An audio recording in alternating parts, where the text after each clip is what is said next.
சமீபத்தில் 1999 ஒரு நடந்த உண்மை சம்பவம் சார். ஒரு பெரியவர் குலசேகரம்பட்டினம்ல இருந்து திருச்செந்தூர் கோயிலுக்கு வருவானா. ரொம்ப சின்ன வயசுலேருந்து வந்திருக்காரு. வந்து ஒரு கட்டத்துக்கு மேலே அவருக்கு வயசாயிடுச்சு.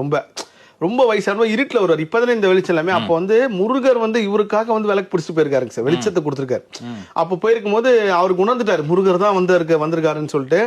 அப்போ ரொம்ப வயசானோடனே முருகர் சொல்லியிருக்காராம். இப்போ சொல்லும் கூட எனக்கு புல் அரிக்குதுங்க சார். முருகர் சொன்னாரா, நீ இதுக்கப்புறம் வர வேணாம், நான் உன்னை வந்து பார்க்குறேன், நீ வீட்லயே ஓய்வு நான் வந்து பார்க்குறேன்னு சொல்லி இவருக்காக முருகர் வந்து அங்கே காட்சி கொடுத்துருக்காரு. அந்த இடம் அந்த வீடு இப்பவும் குலசேகரம்பட்டினம்ல இருக்கு.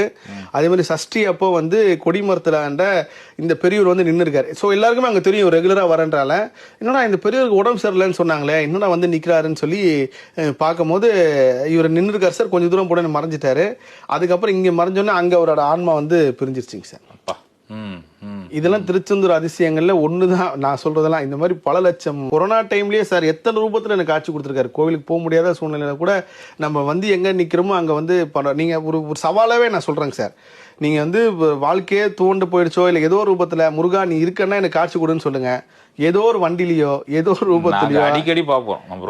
இப்ப நீங்க ஜென்ரலா பாக்குறது வேற. முருகா நீ இருக்கிறது உண்மை தானே, எனக்கு காட்சி கொடுன்னு ஒரு நடு ரோட்ல போய் நில்லுங்க, முருகர் எங்கேயாவது ரூபத்துல உங்களுக்கு காட்சி கொடுப்பாருங்க.